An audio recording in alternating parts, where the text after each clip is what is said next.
Hello everyone, welcome to our latest video in the Head in the Cloud series hosted by Citrus Global. Here with me today is Christoph Nützel from Futurice, who is a technical manager. Christoph, I'll allow you to introduce yourself. Hello everybody, like I said, Christoph Nützel. I'm from Futurice. Futurice is a company from the Nordics, mainly based in Helsinki. I'm in the Munich office. And being their technical manager, key account management, and a little bit of tech competency design and directoring, a kind of mix of different roles, and also had a lot of interaction with check on some other projects and staffing people there on it from their company. So I'm happy to be here and answer some questions. Thank you very much for being here today. I know we've had some previous interaction. You've been kindly a guest on one of our webinars as well, which was very good as well and insightful. But obviously this year has very much been about COVID-19 lockdown. It's been a unique year, 2020. I think we're still living in a bit of a future history lesson, really. But how were you during lockdown, Christoph? How did you find it all?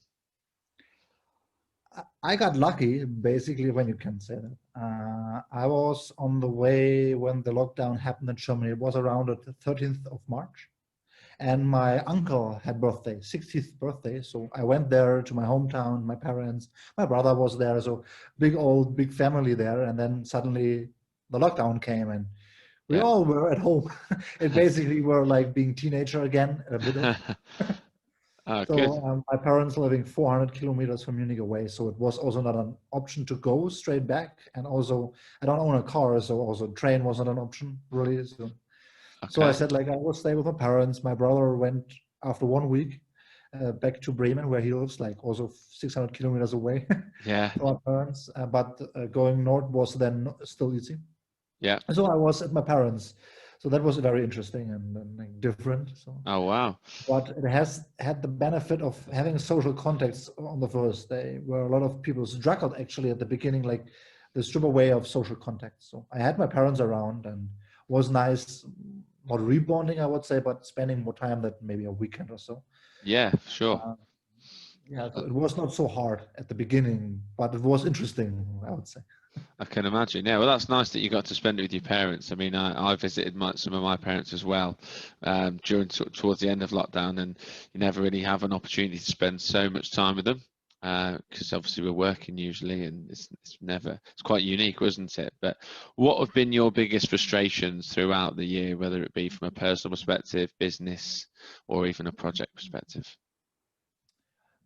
Personal perspective, there are the frustrations about like when you're doing like you are in the leadership of a company, you're suddenly at home, you're not interacting with the team, you're not in helping and providing support on product or account level. It felt lonely. So this was a hard time, tough time to how does leadership works when you don't see what is happening. So when in your office, you're getting a feeling, how is everything working? You don't have the small coffee talks anymore. Yeah. And that was a little bit frustrating and hard actually at the beginning. I was very thankful that my father, who is at a C-level of a company by his own, said like, hey, there's some things happening, like you can challenge like that. And so that was good to having direction there. Yeah. That was on the personal level, but hard to accept that how this is going, especially when you're transforming out of a more hands-on role to a management and a leadership role. So this also happened during the COVID for me. Oh, right.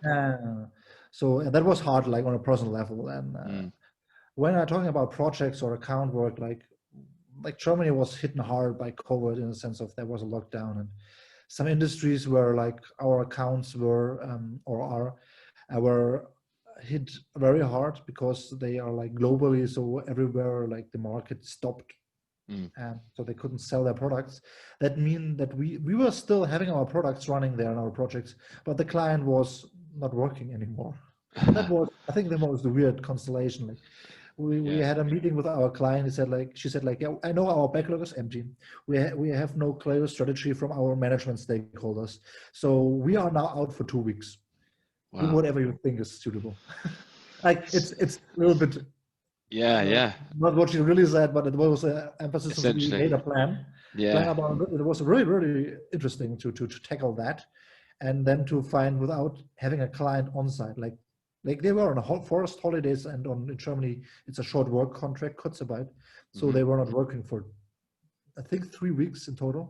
So, but we managed this time and also brought value to users, although there were no users. Yeah. But reassessing some ways there and being still user and client centric was valuable. But that was hard because afterwards they cut the budgets for the remainder of the year. Yeah, very So challenging. I think a lot of companies face that, especially us in this agency sector. Although, I mean, it was across our whole company. It was not about one account. It was everywhere. Or at least when they didn't cut, they said like, yeah, we agreed on this project, but let's postpone it over the summer, over the next month, and so on. Yeah. And it kind of a little bit of frustration, and you felt the pressure inside of every peer that they're having a hard time dealing with cutting down budget, people, and so on. Right, I see.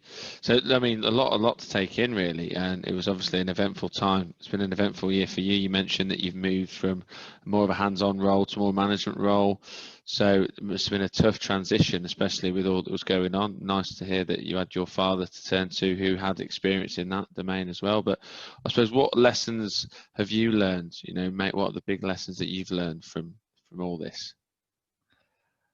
That letting things go and trusting people is more important. Okay. Like we are living in futures like trust is giving. It's not earned. Trust is giving at the beginning. Yeah. But it's not hard to trust people, but it's sometimes when you don't feel like where is this going, what is actually happening. it's way harder to trust people. It's not like you mistrust them, but you always have the feeling, is this going in the right direction? Couldn't it be like think a little bit better about that? But in the end, trust is something that you have to learn, and also so much more transparency. I believe in a high transparency in our organization. Like, be transparent, and it's easy for everybody to make smart decisions. But it's hard to maintain this level of transparency because a lot of the transparency were happened in small talks, or you could ask your boss or your supervisor very easy and ask a question. But now you cannot go to a desk and ask that. You have to schedule a meeting because everybody has a different schedule. Some people have kids. Some people have to, like, the school was closed, so people had to taught their children at home. They had to reserve time on the day, and you couldn't book time in this slot for people. Yeah. And it was very, very hard to get knowledge across, and or also celebrating success. So there were launches of new products where normally you would have some cake over here, some drinks or some pizza, and celebrate it, and then everybody would cheer for the other people so they created awesome software. But that's not happening how it happened before. And also the team ceremonies, like how teams bond, is very much also depending on the soft social factors like sharing a cake, sharing a food, a dinner, a lunch, share a laugh, or play a game. So we try to make that remote as well happening. Yeah. Worked out quite well, but it's not the same as in person. So these are like learnings we took away, and improving still on that. How can you make it even better? Of course, it's good that you guys still tried to carry on that even when working remotely, because that lack of social interaction, it definitely impacted me. And, you know, as you say, when you're used to seeing someone every day, because let's be honest, you spend more time with your colleagues than anyone else in the world, realistically. And when you go from seeing them every day to then not seeing them all, and as you say, having to pencil things in virtually, it is a challenge, sure. But no, a lot of lessons to be learned, as you mentioned there. Very good. There's like always a layer of people like living in small apartments. And Munich is an expensive city. Yeah, of course. We're having a lot of junior. That sounds rude. We have junior people like who are living in very smallerish apartments. Right. And like you're waking up and next to you is your desk. So where is your movement going? Like, yeah. We have to plan for movement now. Like normally they would go to a bike to the office and like, half an hour bike one direction, like you will ride your bike 1 hour a day and will walk a little bit. But now your only movement is from your bed, 1 meter to the desk. Yeah. And 2 meters to the kitchen. Like this is really troublesome for people like this. Definitely. Yeah, it's exercise is important, isn't it, for a lot of people? And yeah, I totally agree. Even if it's walking to the train station or to the car or to and from the office or going for a walk on your lunch break, it makes a difference. But as you say, when it's in lockdown in the house, it was tough. I agree. I mean, if you could go back in time, what would you have done to prepare for it? Would you have done anything differently, knowing what you know now? I would have bought a better chair. I A better chair. First I had a really uncomfortable chair like the first week, but my father organized from his company a really comfortable chair. So I think it's still at my parents' place in case I come back. Nobody will move it. So better chair. And I had this old desk, wooden desk, which was not the perfect height, but like my parents don't buy a new desk just for me being there. Of course. When I was back at my place, where I'm now again, currently in the office, but when I'm now in Munich again, I have a nice desk, and this could be bigger. Like it was only planned for doing your taxes, doing small stuff. It was never planned for working 8 hours. So I currently buy a new desk to have a little bit more space there to work. Planning the environment is very, very interesting, and also would have changed. At the beginning, I had trouble to working a little bit longer. Okay, my father came home at some point and we ate dinner, so there was some break that I helped. But when I were like at my place again, I realized, okay, it's now 8 o'clock. I'm working for 12 hours. That's not healthy. Yeah, that's true. So adjusting that a little bit. So kind of how to really plan for things after 5 o'clock, for example. Yeah. Just you have to go now. Like that's over the day. Yeah, you need to have a bit of respite. I totally agree. Yeah. I mean, there were times when I was saying, I've said before, but I worked through my lunch. There was times when I didn't realise the time. I'd work through my lunch if I was busy, and then next thing you know, you check the time and it's like early afternoon. I've not eaten anything since breakfast, and because you lose that. You don't have that necessarily that structure at home. It takes a while to build that, doesn't it, and get used to it. Yeah, and a good screen is like helpful. A good screen, like now at my MacBook. It's not that big, so it was good for 1 or 2 days, or when you're at a client, for example. But it's not sustainable when you're working. Setting up the environment also with the screen. I mean, it's the basic stuff. What I also try to figure out, like having flowers in your apartment makes a difference in feeling well. Actually, having flowers. I have a nice balcony with some herbs and so. But now I have also some more flowers in my apartment because now I can, when I think, relax, lay back, and then it's looking nice, it smells nice. It's not to underestimate to just have something in your apartment which makes you during the day really happy. To brighten up the mood, brighten up the day for sure. No, that's a good idea. Sometimes. As a result of all that's happened this year, what do you think's here to stay? I think we will all work a little bit more remote. Yeah, agreed. Yeah. Especially in these cities, these bigger cities where you're having a lot of commute time. So I commute per day when I would go to the office, so I'm not that often there. 1 hour, one direction, so 2 hours per day commuting. Yeah. That's a lot. So this is time I have now back in remote work. Yes. What will stay also remote work out of the reason for, let's say, you can concentrate for some tasks better alone. That's just a thing. Some tasks are together better because you want to socialize. You need like a workshop. It's better than that. So I think people are getting more mindful actually about when to go to the office and why and how. I think that will change a little bit our work culture. And I read an article about a French car manufacturer who wants to change to complete remote and you have to have a reason to be on site.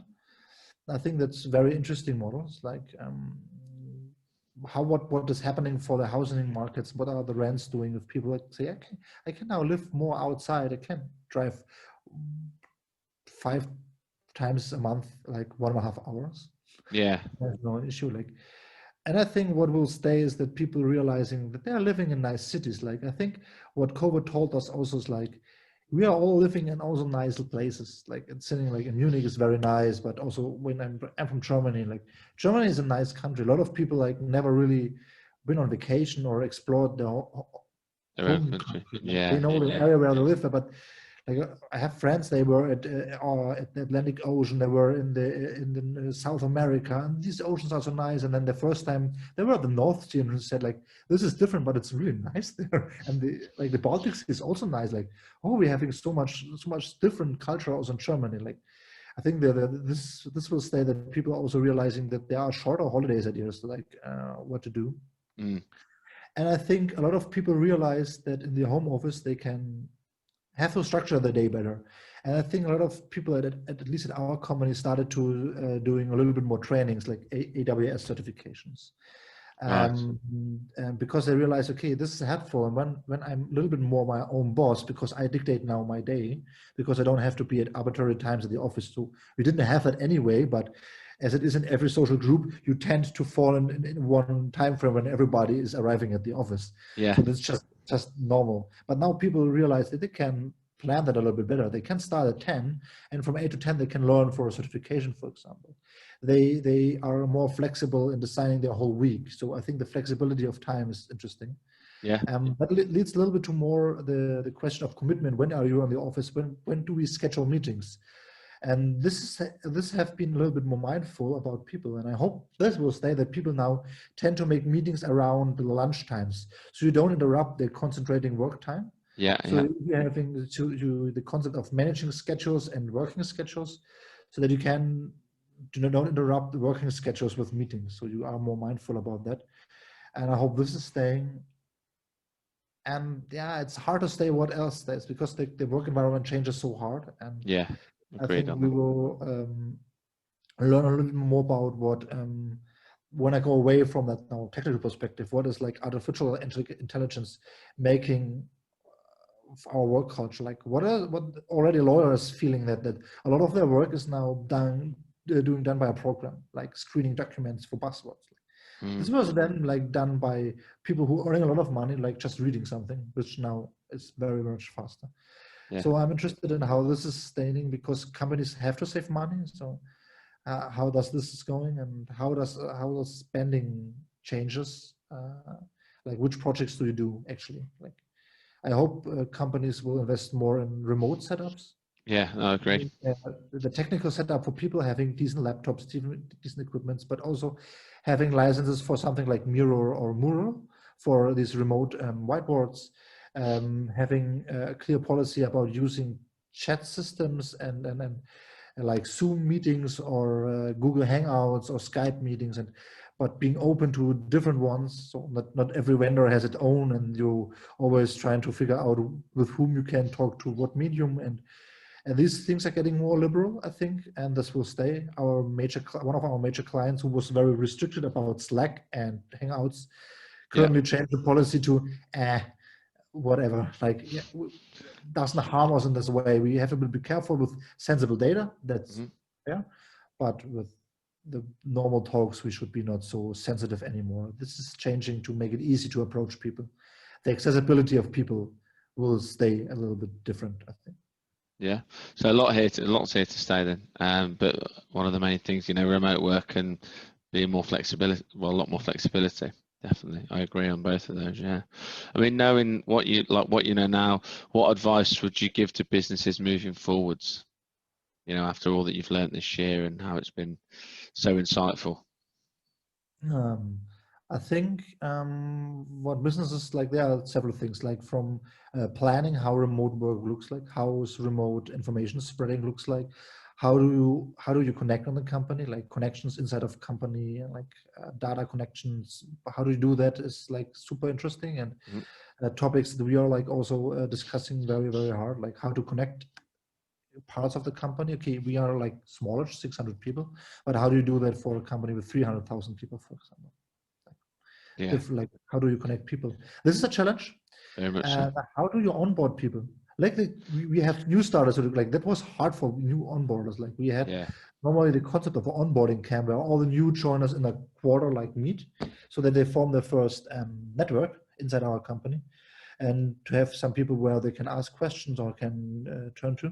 But this was not happening. So also we tend a little bit of history of the company, or the core values of the company, or how our decision making looking like how do you incorporate how to spend money and why to spend money, and how we have this 3x2 system, like think about numbers for you, the company and the client, in the now and in the future, and then make a decision about that if that sounds good for you.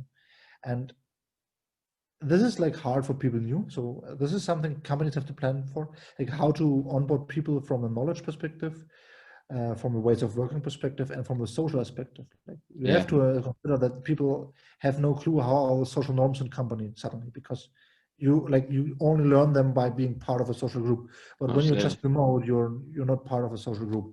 Yeah. That was hard. Although to be fair, like we don't had so much hiring because a lot of projects budget cut. I said a lot of some projects where the budget was cut, and some other project was postponed. Like everybody stopped hiring so much. So I think it got dark a little bit. The lights just cut off. Yeah, sorry about that. I'm not sure what's happened there. Not ideal. Yeah, that Sorry happens. about that. There you go. But as said, like this, there are so many small things, and I think they're all popping up. And I think the biggest advice you can give a company is like stay agile, like be resilient to change. There were things coming up where we wonder like how could we oversee that? Yeah, but we did. Like we will like work culture is changing. Why shouldn't it not be resilient? That you have a plan that how to adopt changes and. Also, how to start new projects is very interesting. We're currently starting a huge program where, like, from client side and from us, and like in total, I think 200 people involved. So Oh, really? how to get everybody on board of that? Like, how do you facilitate it? How do you streamline that? How you find the direction? So, yeah, remote, like nobody can meet in person. Like this is interesting. Yeah, must have been a challenge to bring people like onboard new people. I imagine they'd have felt a bit isolated, and they don't know any different. As you mentioned, difficult for them to get a grasp of the company, the culture, to interact with their colleagues on a personal level. But yeah, obviously a lot of lessons to be learned, and yeah, being agile and trying to cater to that is very much good advice indeed. And being brave, like trying it out, really what can go. I think now everybody should have realized that nothing broke when we all were remote. Nothing broke. There are some hiccups here and there, some things that have to be taken care of, but there's nothing problematic happening. And there's like companies from France where I heard some of them were like, oh, this is working out nice. Like we never thought, like, oh, surprise. And but they are now changing their model to be more flexible. Saying we don't need that so much. You save time, and when we grow, we don't have to maybe rent a new office the next year because maybe more people are remote. But I had also the other experience where a company said like, oh, this Corona now seems to be not some problem anymore. Finally, everybody can go back and we know what everybody does. Everybody like, nothing happened. Like we were like so efficient, like never before at some points. Like it's good. And one small thing from my father, I want to share that. That's funny. Like you're getting this yearly tax audit in Germany, or like bi-yearly, or like every second year, or I don't know. And normally they are like a week in your office and costing a huge amount of money. Right. And now they needed a half a day.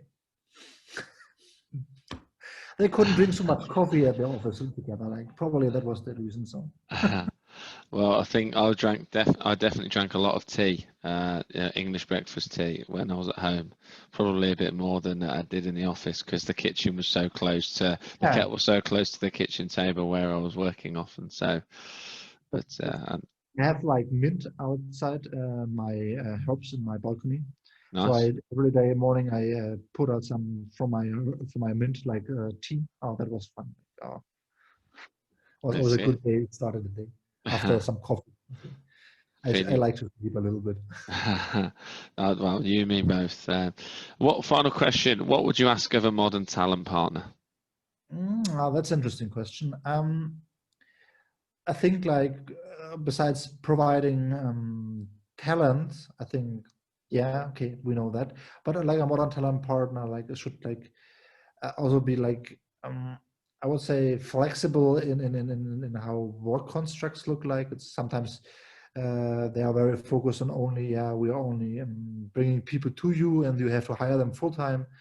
But there are so many other concepts in saying like freelancing, and so there has to be a flexibility, but also like a little bit of finding out together what profile do you need really. Like we had some contacts with companies that said, these are the people, and they were never matching the profile. Like, oh really?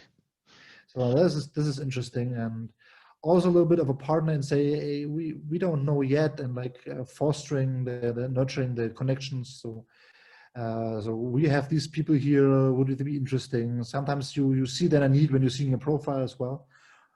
So sometimes you're seeing, this profile, this is interesting, and maybe there's some need for that, where we can do. And also like transparency, like what do you have to offer there? Like sometimes you're having not only one partner, you're having like 2 or 3 or even 4. Yeah, sometimes you're having somebody who's specialized in IT or like on Kubernetes stuff or like architecture stuff. Sometimes we're having very design heavy, and design can range from research design over service design to UI design or UX design. So you need strong partners who are having a good portfolio at different partner, or like you need agile coaches or like program management or professionals or something like that, or like just sparring partners for ideas.